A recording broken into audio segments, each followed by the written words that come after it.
license holders. Welcome to One License 301 Live. I'm Siobhan McGuire, Copyright Education and Outreach Specialist for One License. We usually hold an annual new user webinar during the first quarter of the year, but for the past few years, thanks to feedback from license holders like you, our team has been inspired to create several new webinar opportunities designed to assist license holders at all comfort levels. So today's One License webinar was designed with our intermediate users in mind. Many of you are folks who have been using our service for quite some time and are reasonably comfortable with One License is and what your responsibilities as a license holder are. Our hope for today is that we add some new tips and tricks to your One License and copyright knowledge, as well as answer as many of your questions as possible. Since this is a 300 level webinar, we're coming to this session with the assumption that you've attended, watched, or are familiar with the One License 101 live webinar that we held back in February. So if you aren't familiar with those intro level topics, just know that you're welcome here today and you can always go back and watch that recording. But today, our jumping off point is going to be a little more advanced. Our webinar today will be recorded, and we'll be sharing that recording in our upcoming November newsletter, as well as on our blog, news.onelicense.net. That blog site is an excellent resource for all the latest news from One License, and Madison, whom you'll meet very soon, will be sharing several helpful links from that blog in our chat throughout the webinar today. And now I'd like to introduce our bilingual ministry specialist, Dave Taba, who will share a few housekeeping notes for our conversation today. Perfect. Thanks, Siobhan. Hi, everyone. Hope whether you're watching, whether you're watching with us live today or you're watching the recording, we're so glad that you're here with us. We hope that the information that we're sharing in this webinar will help you to get the most out of your One License permissions. A few housekeeping notes as we begin our time together. This webinar will be no longer than 1 hour in length. All you need to participate is speakers or headphones so that you can hear us. No need to have a microphone or video camera since you're an audience member today. Feel free to grab a writing utensil if that would be helpful to you, or maybe open up a Google Doc so that you can take notes throughout the webinar if you like. Our time together will be divided into 4 parts today. First, we'll spend some time digging into searching our database by title or by hymnal with Siobhan. Then Madison will help us look at how to display copyright permissions. Next, I'll spend some time talking about multiple ways to report copyright usage. And finally, we'll wrap up with a live question and answer session at the end. And to tell us a little bit more about that question and answer, I'd like to introduce Madison Connor. Thanks, David. If you are here with us live, you can click on the Q&A option at the bottom of your screen and then type your question directly into the box. We will be monitoring that throughout our time together, and we will do our very best to answer each of those questions live. Over the last few days, we have also received questions from some of you through our online ticketing system, so please know that we will be including many of those questions as well. If you are watching the recording or have a question that is specific to your organization, our online ticketing system is going to be the best and fastest way for you to get in touch with the One License team. You can email us at info@onelicense.net or log into your account and submit your question through the contact link in the upper right-hand corner. One feature of our ticketing system is that if you are logged into your account and send us a message through the contact link, all of your account information, such as the license number and the organization name, will all automatically be sent to us along with your request. This is really helpful for the One License team and allows us to find your account much more quickly. Feel free to write webinar in the subject line of your message and know that we will respond by email, typically within 2 to 3 business days. And now I'll hand things over to Siobhan McGuire, who will kick us off with some information on searching. Thanks, Madison. So, searching by title or by hymnal, which method should you use and why? If you're accustomed to searching and you usually have good results, but occasionally you can't find what you're looking for, I'm hoping that the information I'm going to share today will be helpful to you. So I'm going to share my screen.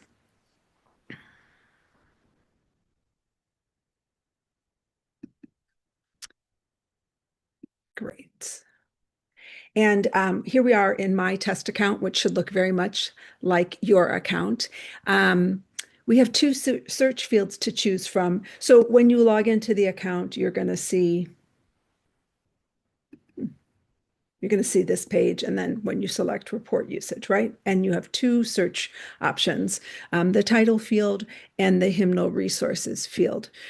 So let's start on the right-hand side of the screen with the hymnal resource field.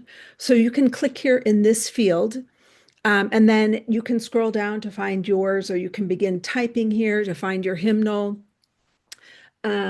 And then if the hymnal publisher has indexed your hymnal in the database, you'll find it here.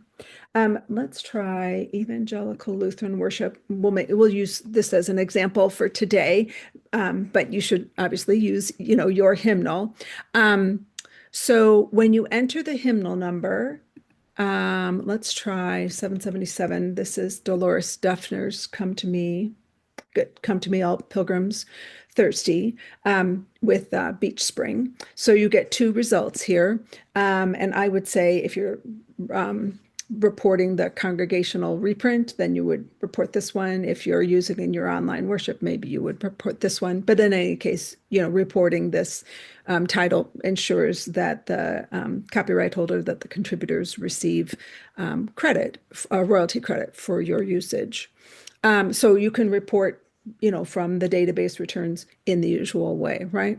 But let's say maybe you don't find your hymnal here in this drop-down list, or you do, but the hymnal number doesn't give you a return. So for example, if you search for Lead Me, Guide Me by Acres, if you enter 768 from Evangelical Lutheran Worship, you don't get a result for that search. So in that case, I would say, come over here to the title field and enter the title and the contributor's last name.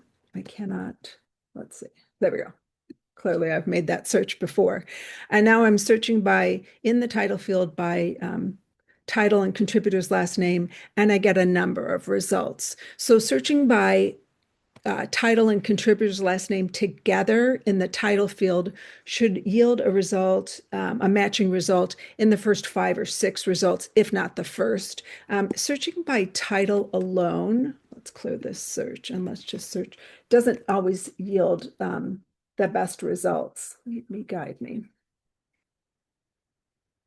So I'm going to get, oh, that's not bad.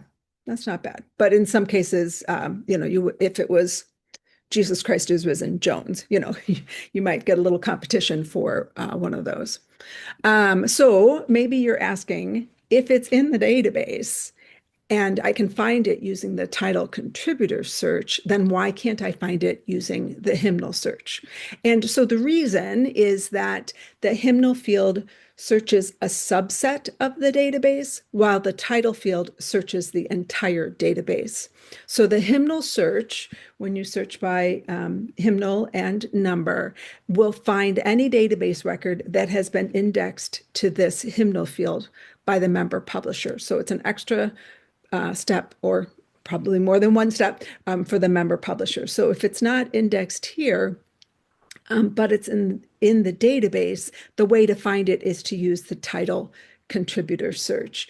This title field, there's a clue there that you can search more ways: title, hymn tune, the SKU number, or the composer. But we recommend searching by title and contributor's last name. The contributor could be the composer, the text author, the arranger, anybody who contributed to the work. For hymns and songs, you can use either field, the hymnal or title field. But obviously for instrumental music and choral music, you'll want to use the title field. And then the last thing I want to say is that we talked about searching for other kinds of copyrighted works in our 301 webinar last fall. So David's going to pop a link to that webinar in the chat now. And that would be if you're searching for liturgical settings, including mass settings, and also settings of responsorial psalms. Okay. I'll stop sharing there. David, do we have any questions?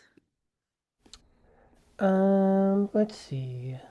We have a question that came up earlier. If I searched both ways, so by hymnal and hymnal number, and by contributor, or by title and contributor last name, I still didn't find the song, what would you suggest me that I do? Yeah, that's a good question. I would say, why don't you contact us?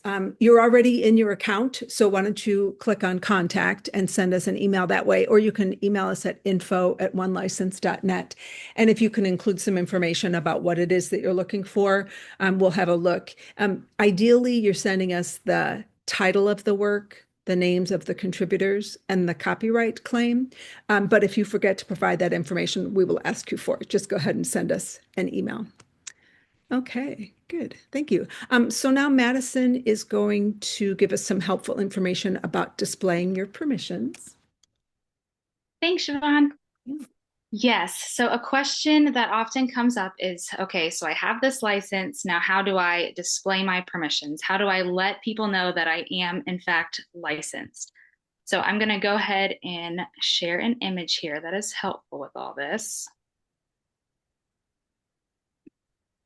So two main components to keep in mind when you are displaying your permissions. Now, this could be through reprint or if you're streaming online. So you will always want to display the copyright information. So that would be your song title, the author for text and tune, copyright year, publisher, and then all rights reserved. We also want to display our licensing information. So this is your one license licensing information. So you're going to use the words that apply to you. So if you are just reprinting, you will put reprinted with permission. If you are just podcast streaming, you could put podcast stream with permission. If you're doing both, then you'll want to include all of the words. And I'll add to that as well, recorded audio. If you have the new recorded audio license and you are using recorded audio, you will also want to add recorded audio in this line here. And you'll put your license number. So in the image here, we have zeros, but you will replace that with your license number. If you're not sure of your license number, it is something you can find in your account. So you'll be logged into your account, click My Account, and then Home, and you will find your license number on that page there. But you'll replace these zeros with your personal license number and then all rights reserved. So those are the two main components. Now let's talk about reprinting and versus podcast streaming.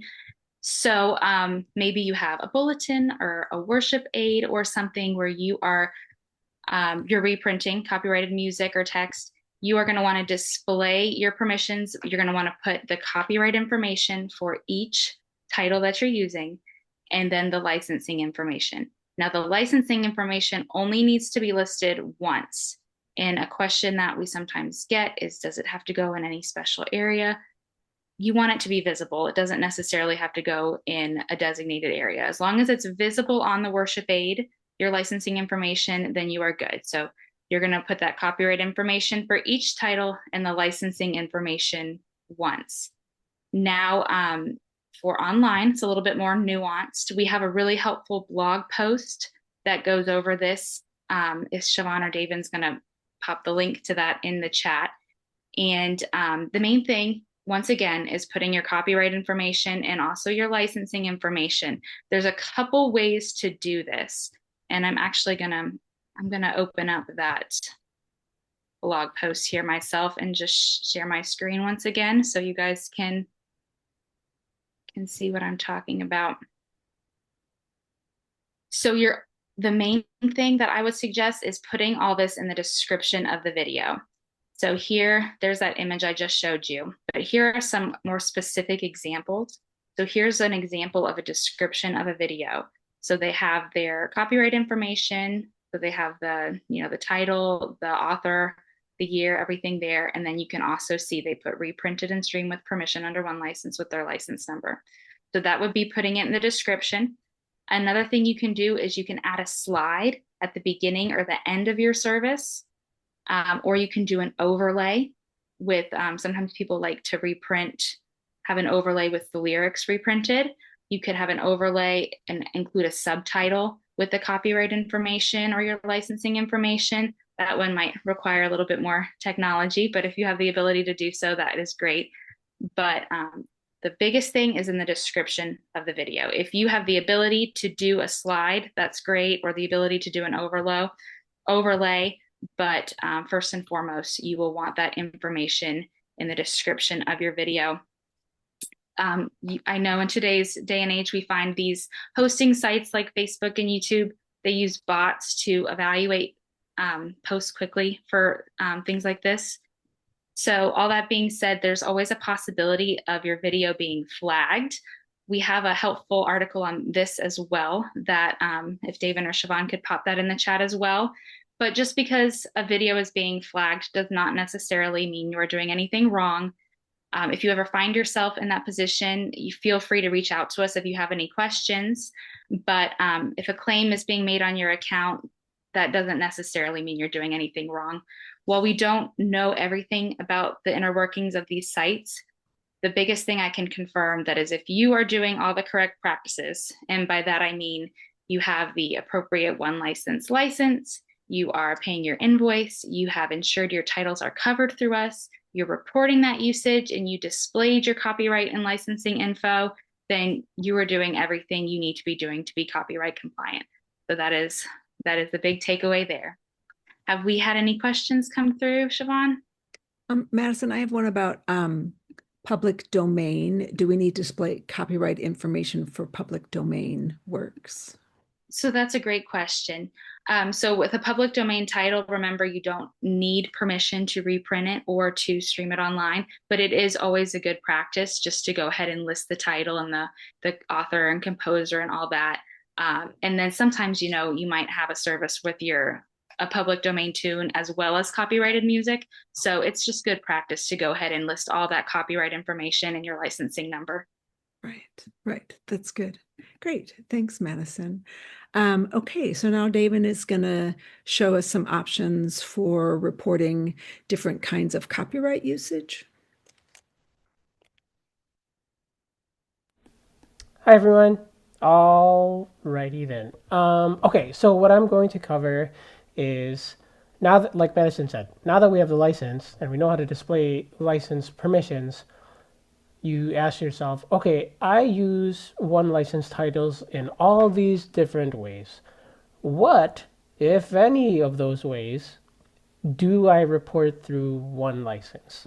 All right, so let's lay down some groundwork first, which we all know because we're all experienced license holders who've seen Live 101 and 201 and been to all these things. So as you all know, one license can only cover titles whose copyrights are held by one license member publishers, right? So if the copyright holder of a certain song, a certain hymn, a certain title is not a one license member publisher, one license can't cover it. You'll have to go to that copyright holder directly for guidance, permissions on how to use your title, right? So let's lay that groundwork first. And then now that we're just working with one license titles, we ask ourselves the question, I use this particular song in this way. Do I have to report that usage, right? So I came up with 3 questions that hopefully will be helpful to all of us when it comes to asking yourself, do I have to report this? First is, how is the title being seen? And then, is it just being seen in a hymnal? Is it being seen in a worship aid? Is it being seen on a projection screen? How is the title itself? How are the words of that title being seen? Another one is, how is the title being heard? Is it just being heard in the live space of the worship aid? Is it being heard online? Is it being heard from my choir singing it? Is it being heard from a recording? So these are all things that we want to think about. And then the third question is, does the copyright holder of this title know about that, right? Does the copyright holder know about the way that it's currently being seen, the way that it's currently being heard, and the way that I'm using it? So those 3 questions we want to keep in mind, right? So the way I figured I'd do my section is I'm going to run through several hypothetical questions, and I'm just going to hopefully guide your thinking. And then at the end of the 7 or 8 situations that we have, you'll have enough experience to be like, oh, I kind of know what I'm doing now. And if you don't, email us, give us a call. We are all about job security here. All right, so let's share my screen and then we will hop in. Okay. This guy. Okay. All right, so I'm sharing my screen looks crazy right now. All right, I am sharing my test account, which you all see, right? Hopefully. So what I did was I pulled up All Are Welcome, Marty Haugen, who is a favorite title right now. Marty should come to one of our sessions and be delighted in how many ways we use this particular title. Okay, so let's run through some hypotheticals. The first hypothetical I'm going to throw at you is the congregation sings from the hymnals, but the service is not live streamed or put online. So we ask ourselves, okay, how is the title being seen? It's being seen in the hymnals. How's the title being heard? It's being heard in the actual space of the worship service, right? And does the copyright holder know about this? Okay, that's kind of a, now that I'm thinking about it, that's kind of a weird question if you're an overthinker like me. So does the copyright holder know about the text from the hymnal being used in a live space? Yes. So for this one, because the copyright holder knows that those hymnals are being used in that live space, right? That's the way that the hymnals were supposed to be used. There's no permissions that need to be obtained. So for this hypothetical, where the congregation is just singing from the hymnals and the service is not heard online, we don't have to report this title. Ta-da! Starting off with a trick question. Woot woot. Okay, so that's number one, right? So we don't have to report it. We'll get into questions if you guys have that.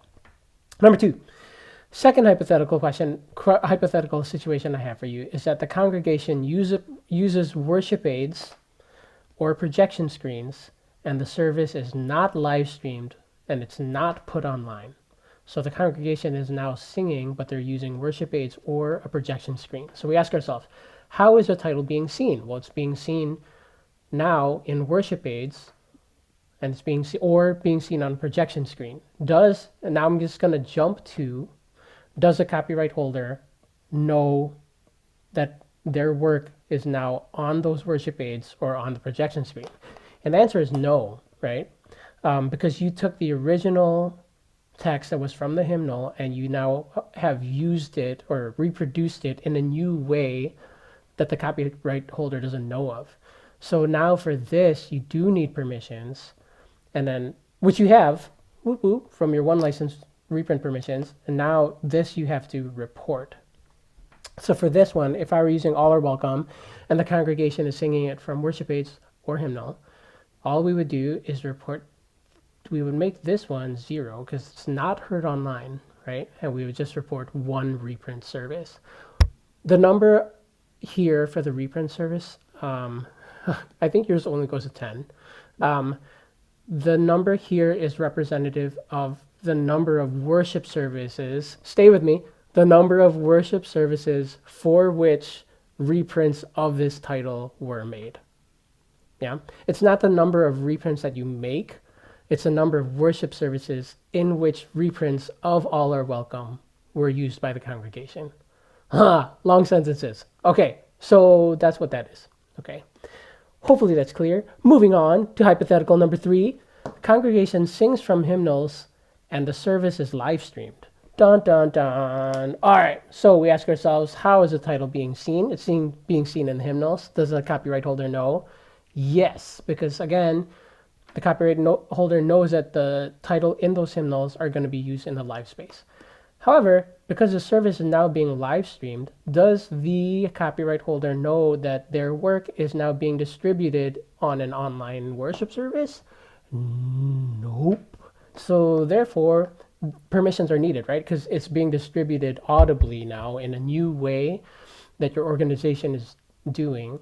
So now we have to report that. So for this one, if you're looking at my shared screen, I'm going to do no reprint usage. I love it when this happens. Anyway, this should be 0, no reprint usage. That's a weird Can you thing, just huh? X out of that window, David? Yeah, let's try that. Yeah. All right. No reprint. So anyway, that should be no reprint usage. I'll figure out why that's happening. And then this should be the number of worship services that are live streamed. So let's say you have a 9:30 worship service that's live streamed, and then your 11 o'clock. That's gonna get close. Your 11 a.m. is not. You just pick one. But if both of them, both the 9:30 and the 11, are live streamed, then you pick two. Self-explanatory, right? Perfect. All right. That's so weird. Anyway. Can I you did it. refresh the browser? Okay. We did it. It's magic. The magic of live uh, webinars. All right, here we go.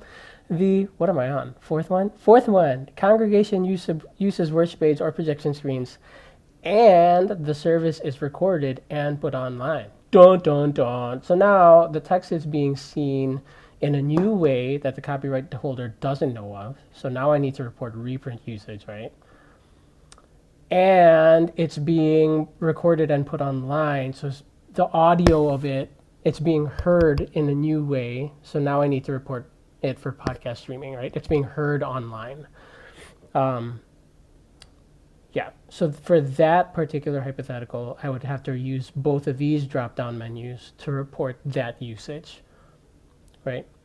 So this is for the worship aids, and then this would be for the services that are being put online. Okay, so hopefully this is starting to make sense to all of you.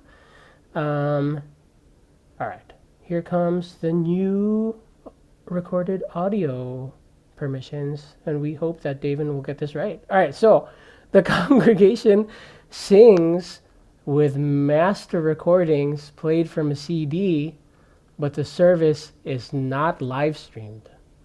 Okay, and let's say they're using hymnals. Okay, just so we don't confuse ourselves. So if the congregation is using hymnals, because we've done this multiple times now, we're not reprinting it. It's not being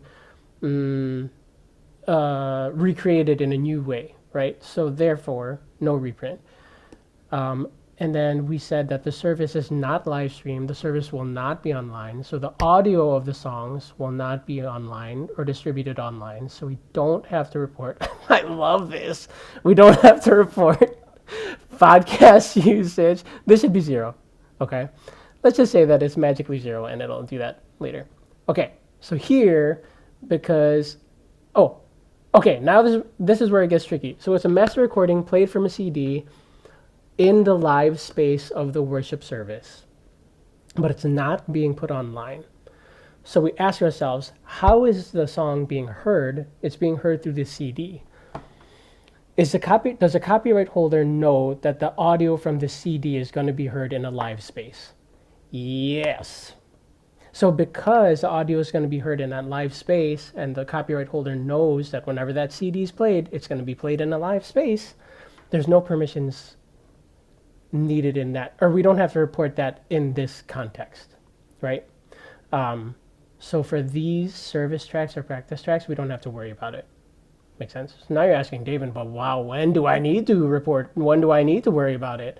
So the last and final hypothetical that I have for you is a congregation is singing with a master recording played from a CD, and the service is put online. So again, we ask ourselves, how is this title being heard? It's being heard through this CD, but it's also being heard online. So does the copyright holder know that this track is being played online and being distributed to a new audience? No. So therefore, requires permissions, and we have to report it, right? So then we would report the number of worship services for which, hang with me, the number of worship services for which master recordings of All Are Welcome are being used in an online service, right? So we would have to use these two drop downs. That makes sense? So let's say for my 9:30 worship service, I used master tracks. So that's this. That's what this will represent. And it was being live streamed or recorded and put online, so that I would report both one podcast service and one service track. Make sense? And one commercial. Yes, because it's commercial. No, great, thanks, Siobhan. Sure. And now you're asking, but wait a minute, David, what is this non-commercial self-made thingamajiggy over here? So this is because the recorded audio covers both master tracks and self-made recordings. Let's say the congregation is singing with a self-made recording that you make yourself. Then you would just pick this option. Would be a non-commercial self-made recording that you're using in a worship service that is put online, right? Here's the thing. If it was not, oh, see, now it works. Magic. If it was not put online, here's the tricky part with non-commercial self-made recordings. Because you made a recording and it's being stored on your device somewhere, that would have to be reported. So you would report this service track here and then non-commercial self-made. But it's not being put online, so you wouldn't have to do this. Does that make sense? I know it's so much information and there's so many drop-down menus. But if we break it down, this is for whether or not All Are Welcome is being reproduced in a new way that the copyright holder doesn't know of. Okay? This is for if All Are Welcome is being heard online in a new way that the copyright holder doesn't know of. So that's through live streams or recorded online videos of your organization.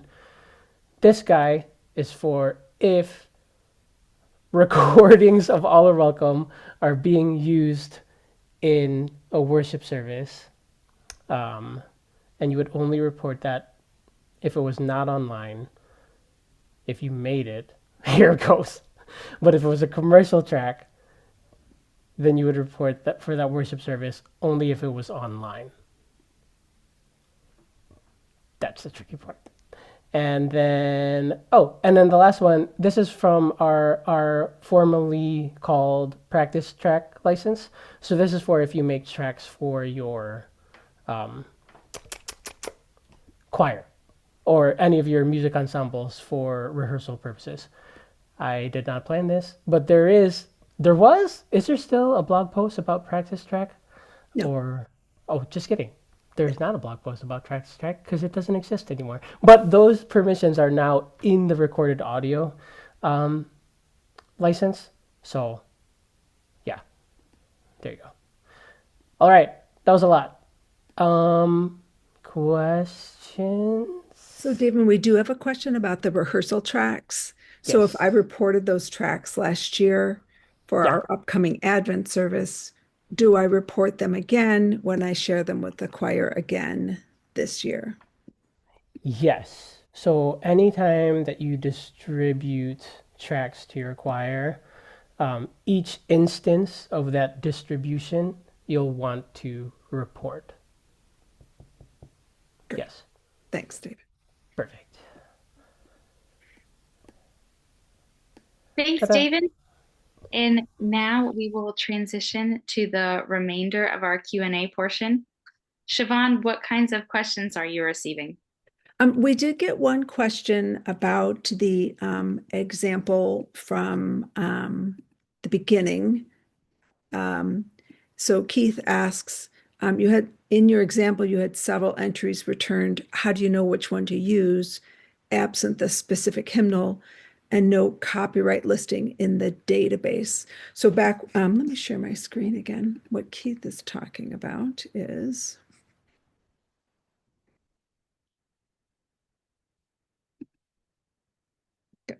make sure I'm sharing the right thing. What Keith is talking about is when I did that hymnal and title contributor search, when I search for this title two different ways, for Lead Me, Guide Me by Doris Akers, I still got several results, and he's wondering, how do I know which one to report? So in a database of this size, you might see duplicates, and you just want to make sure that you actually are comparing apples to apples and oranges to oranges. Keith is exactly right. So I have a match for title and contributor, and I'm not seeing the copyright holder here. So I'll tell you a little secret about that. It is that information is in there. I'm not sure exactly why it's not. Are we slow today? I just had the same thing David had. Let's try this again. When you report the title, that copyright holder information that you don't see on the previous screen, it is there. I'm not sure exactly why it doesn't display, but I can tell you that if you go ahead and report the title and then look at it, so take that away.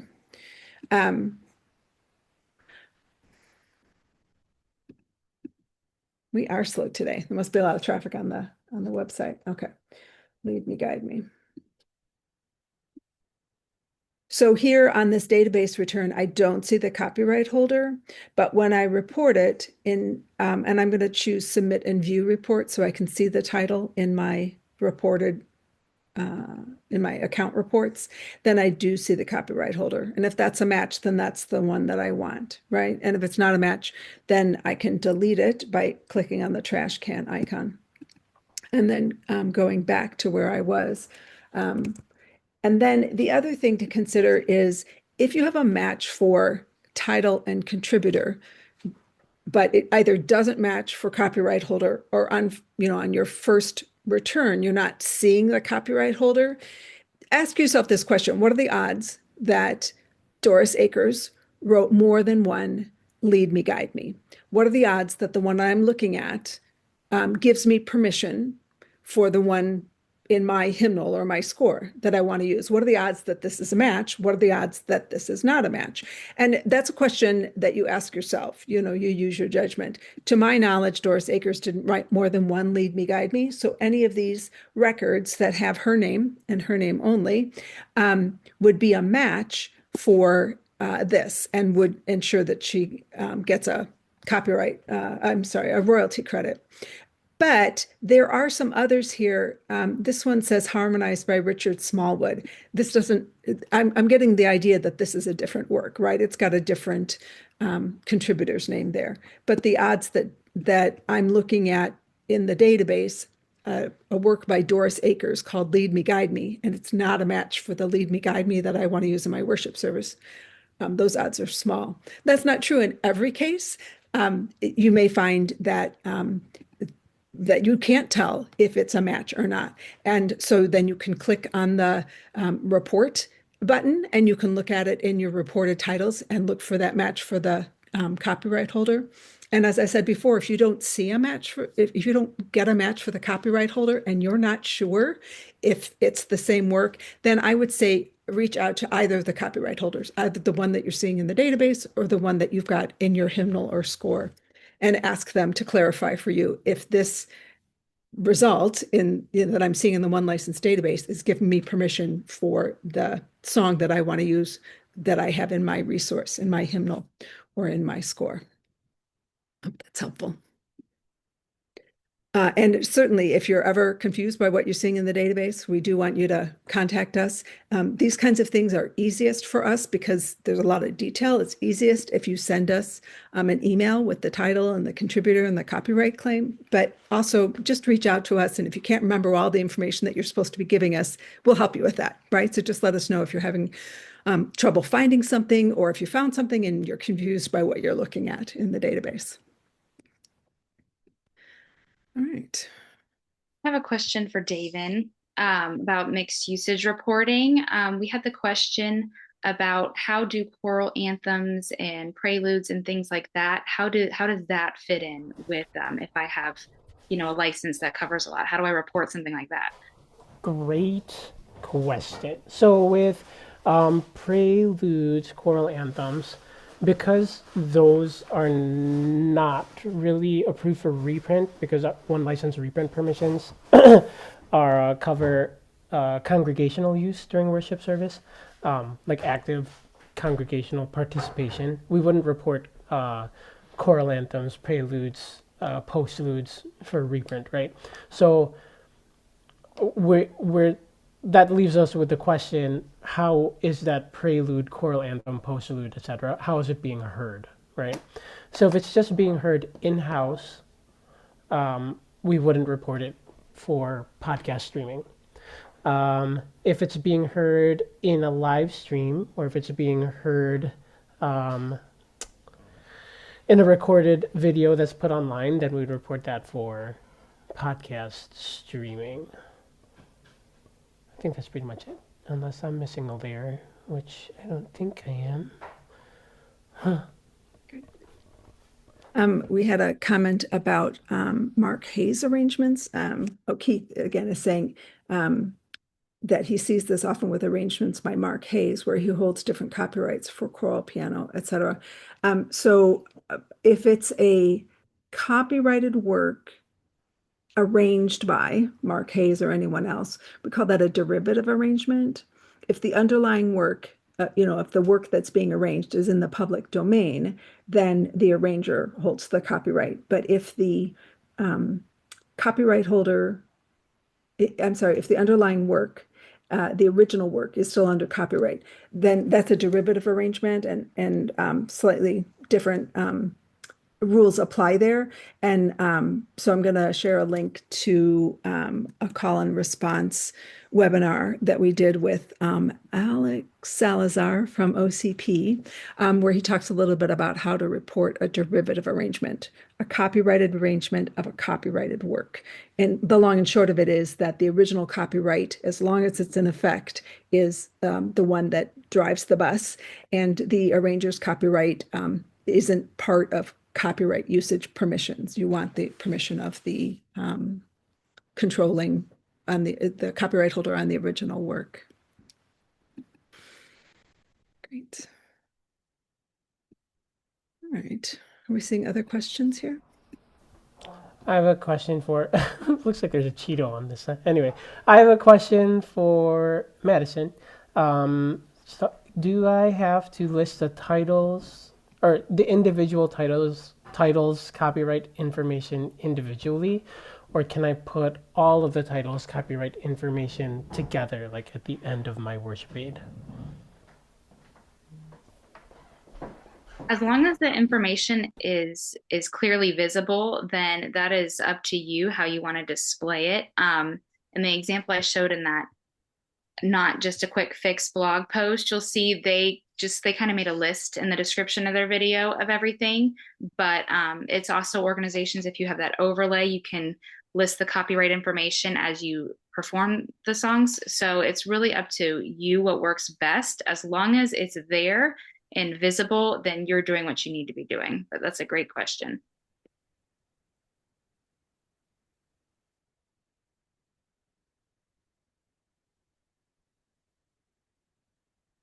Great.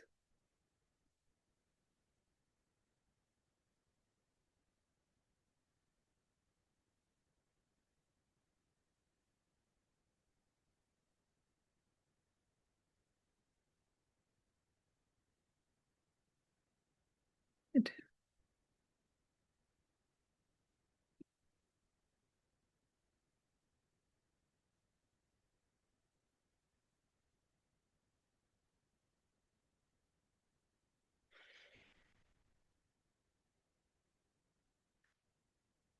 We're certainly happy to answer any other questions that folks have.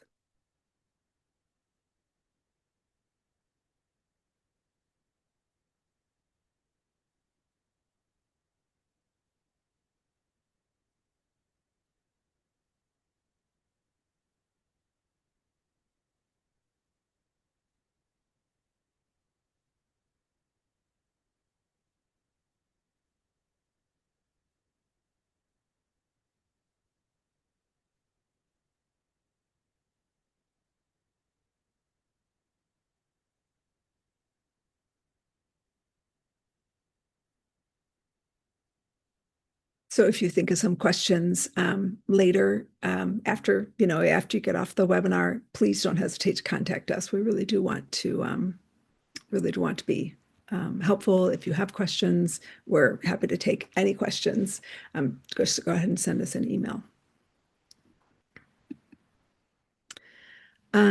Keith is asking a question about the change in copyright post 1972. If any of us were a copyright attorney, we would have that information at our fingertips. It's a good question. can one of you pop the public domain post link into the, we can give you a little information about public domain, but the specific questions, a little outside of our wheelhouse, the three of us as musicians who are, happy to answer customer service questions. So I do think that there's a link in there. I'm trying to think. So the public domain blog post will tell you about using public domain works and how to tell if something is in the public domain. I also think that you could, if you searched, U.S. government, I assume you're in the U.S., Keith. If you searched U.S. government copyright statutes, I think you'd get some helpful blogs from various legal folks, and it would also take you right to the statute, and you could find there. I would be stumbling through anything as specific as what happened before 72 or after 72 or the 1998 thing, or or there was something, I want to say it was 2016. I'm not sure that's right. Yeah, sorry that we can't be more specific, but yeah, sorry.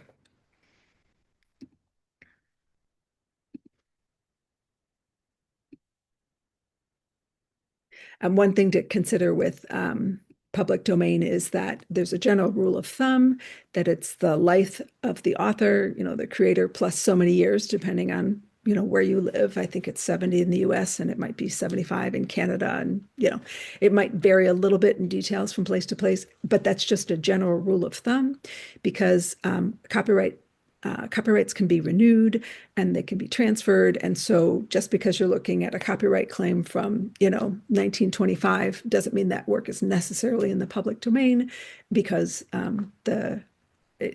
it's the life of the author plus so many years, and also the copyright claim can be renewed. So.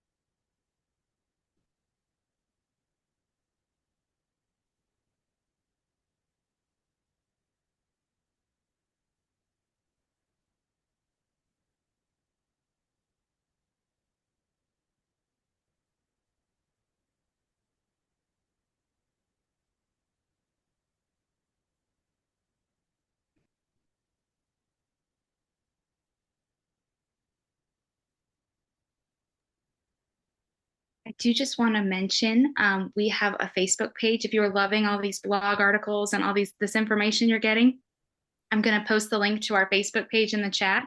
Feel free to follow us, like us, follow us, and that way you can see updates on our blog and our newsletter and all those things right in your Facebook news feed for lots of up-to-date One License information.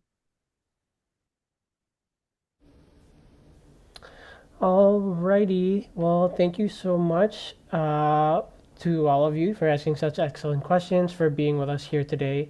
If we were not able to get to your questions, please send us an email, info@onelicense.net. Either Siobhan or Madison will drop that in the chat. Again, that's info@onelicense.net, or log into your account and submit your question through my account and then contact. Great. Well, thank you, David and Madison, for the care that you offer to support our license holders and for your good work in preparing today's presentation. And thank you to our license holders who have joined us today or who may be watching this recording in the future. We do appreciate your time and attention to these important issues and hope that it helps you more fully utilize our service as you serve your ministries. We mentioned at the beginning that the webinar recording will be available on our blog in the next few days. Remember to reference your fast facts sheet that includes a summary of the information from our time together today, and we'll include a link to that fast facts sheet with the video recording on our blog. So on behalf of David and Madison and the entire global One License team, I wish you and your communities all the best in the seasons to come. Goodbye.